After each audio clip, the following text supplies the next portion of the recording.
Hello mga kaibigan, another video po tayo ngayon, no? So oras natin mag-alas 5 na. Ayun na, maganda pa rin ang panahon. So ating nasisilip dito sa EDSA mga kaibigan, no? Talagang maaga pa, masikip na ang traffic dito, tignan nyo. Super haba po traffic ngayon mga kaibigan. So sa panahon talaga ngayon, wala na talagang maluwag. Lahat ng kanto, kalsada, masikip na talaga.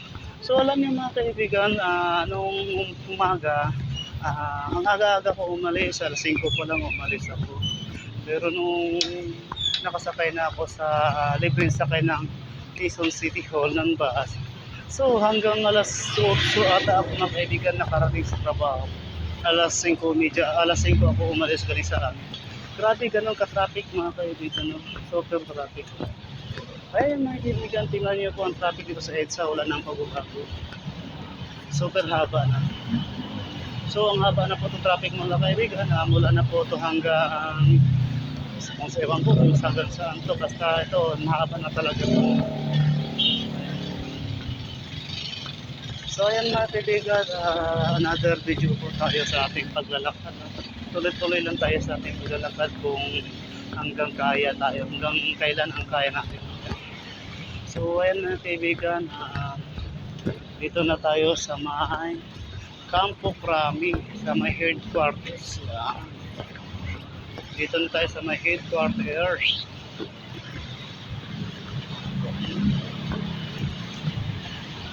So dito tayo mga kaibigan sa monumento ni dating Pangulo ni Benigno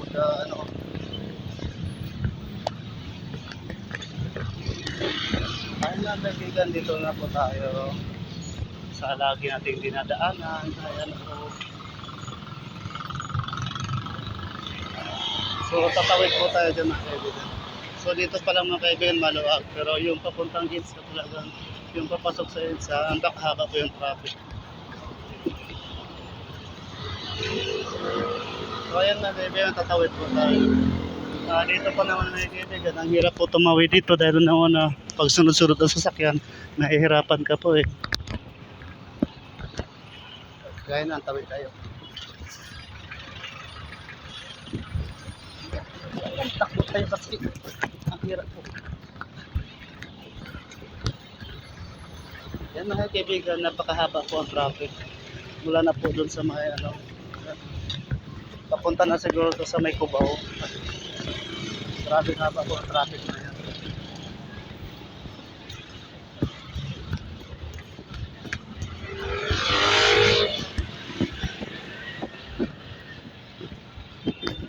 So grabe mga kaibigan, no? Simula nung walang pagbabago, no? Simula nung hindi pa nag-pandemic, ganun pa rin ang traffic. Nabawasan na nga yung mga bus dito, hanggang ngayon ang traffic hindi nagbabago, ganun pa rin. So wala talagang pagbabago to, kasada na to. Mula noon pa hanggang ngayon wala nang pagbabago, mahaba pa rin ang traffic. So kung ganito kahabang traffic mga kaibigan, usap pa kung anong oras na kayo makarating dito. Grabe na po.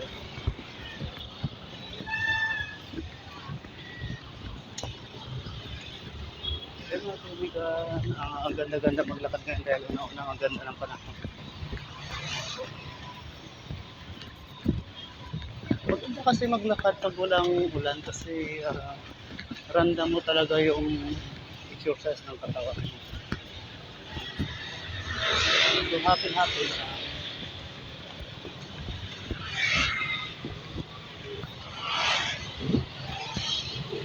Ayun mga kaibigan, so wala naman akong internet. Doon na to pagdating sa bahay ko, i-upload yung mga video kasi i-edit ko pa ito. So ayun mga kaibigan, madidili ang pag-upload to na. Baka mamaya pang gabi ay pag-upload ko. Ayun mga kaibigan, may mga motor na nakaabang ko. Nagpapalit sila ng mga kasi naulan ng siguro paligid.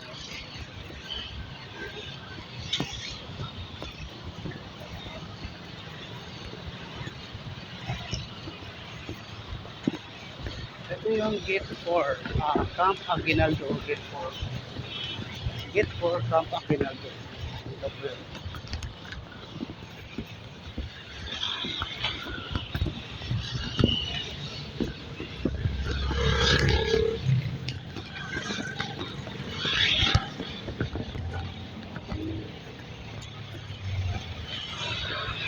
Ayan mga kaibigan, sa totoo lang, mas mabilis pang lakad ko sa takbo ng mga sasakyan. Kasi unang-una, kaya sila may traffic ako, tuloy-tuloy takbo ko. At tuloy-tuloy takbo ko, tuloy-tuloy ang lakad.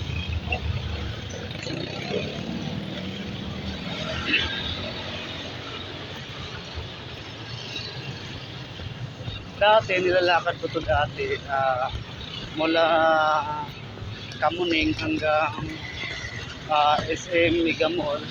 Dati yun, pero ngayon try ko na naman maglakad mula SM Mega Mall hanggang SM Fairview. Ito ngayon, try ko ngayon mga kaibigan ko hanggat kaya talaga. Hanggat saan ang kaya ako.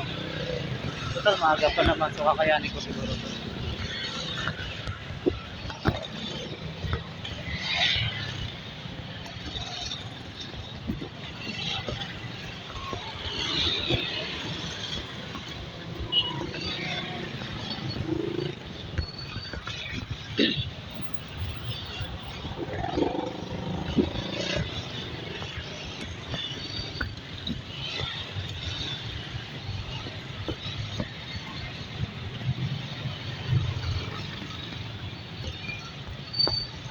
So ayan mga kaibigan, hanggang dito na lang po ang ating video.